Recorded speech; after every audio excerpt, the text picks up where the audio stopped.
talk about identity politics and the harm that it causes.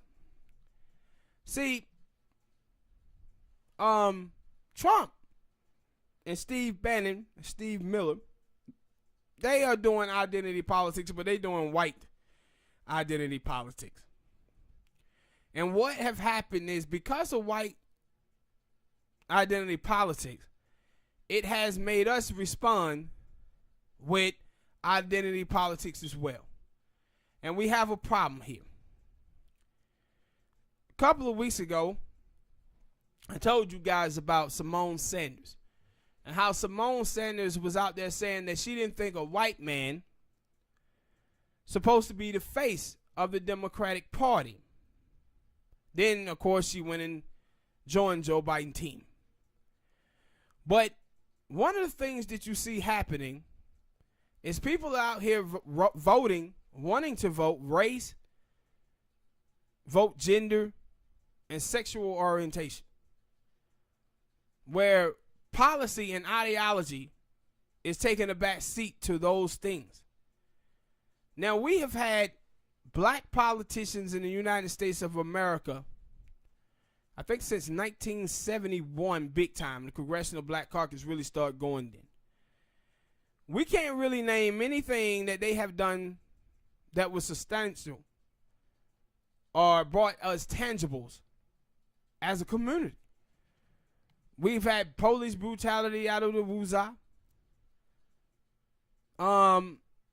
But we continue to vote for these people because we are happy or proud of something by seeing a black face in a high place. We all in the representation game now. And this is what I think a lot of black people felt for with Barack Obama. It was seeing a black family in the White House made a lot of black people feel good. But while you was feeling good, we was losing 2.5% of our wealth under Barack Obama, while millions and millions of white people were becoming millionaires. And this is the harm that identity politics causes us. In 2018, 70% of women who ran for office, races that was against a man, they won 70% of the time. They let you know a lot of women was going out there just voting for women. But a lot of those women who won, a lot of them was anti-abortion. And this is one of the main issues that women on the left is telling you that they fighting for. Now they out here talking about going on sex strikes because of the abortion bill that passed in Georgia. But just a few months back, they was out there voting for female candidates that was anti-abortion. So, and when you watch people today, that's all it is. It's identity politics. And see, this is why you see the Congressional Black Caucus saying that they should put up Kamala Harris on Joe Biden's ticket. Because she's a black woman, and that will get black people to go out and vote. They feel that they can do the same thing with Kamala that they did with Joe Biden. I mean, with Obama. That's exactly what they're thinking. And this is the same thinking that black people have too. When you hear black people tell you they think that Joe Biden can bring the country together, they saying, oh, because he from Scranton, Pennsylvania, he can get them white people in the Midwest to vote for him, even though Joe Biden is against all the policies that those people voted for Trump for. Like Joe Biden pushed NAFTA. That's one of the biggest reasons why those white people up in the Midwest chose to vote for Trump over Hillary, because Hillary done NAFTA. Joe Biden did the 1994 drug bill. That was one of the biggest reasons why African American turnout was so low amongst Hillary Clinton in 2016. But they keep trying to play us with identity politics, and the reason why they doing it, black people, is because they didn't got away with it in the past. We keep allowing them to use this as against us because we the one who keep doing it. We love identity politics. I said for some reason, when it comes to politics, a lot of black people, I guess it's the people who are actually coons.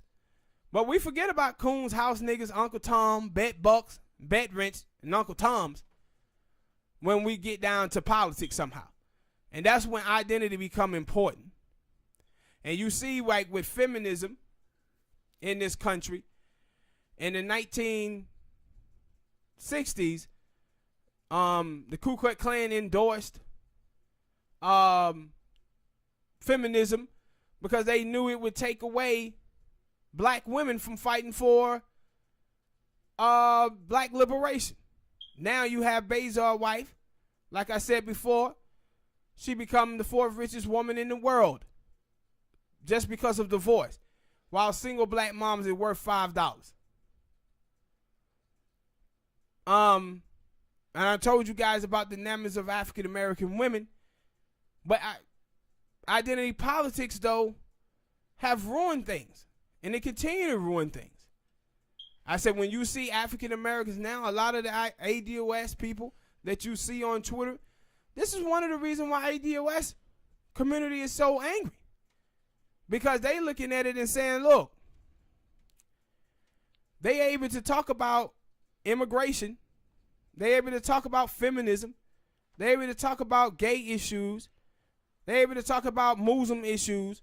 But when it comes to us, we have to play the good soldier. And see, African Americans ain't talking about, ADOS movement is not talking about feelings or accountability politics. They talking about actual policy. But see, the Democratic Party love identity politics because it doesn't deal with policy. It deals with accountability, and it deals with people who are in their feelings about someone who called them a sissy, or somebody who called them a nigger, or somebody who was misogynistic or sexist towards them. Those are not political issues. Those are human decency issues. Those are things that we have to handle in our community, you know, to protect our moms, our sisters, our female friends. If you got gay friends, protect them there. This is not where you bring those issues into American politics. But now they have dominated our politics, where we cannot talk about issues, and we out here just coming down the pipe just voting for whoever looked like us or whoever got some titties. And stuff like that. That's what we doing. And we have to stop doing this, black people. And and us as black people, we got to fight this back when we see these feminist women and we see these gay people, especially in our community, that are putting their sexual orientation ahead of their race, or women who are putting their gender ahead of their race. We have to get back on fighting for black people and black issues and get away from this identity politics, because it's harming us. It's harming us, and it's harming us badly, man, and we must get away from that. All right, people, hit that like button, subscribe.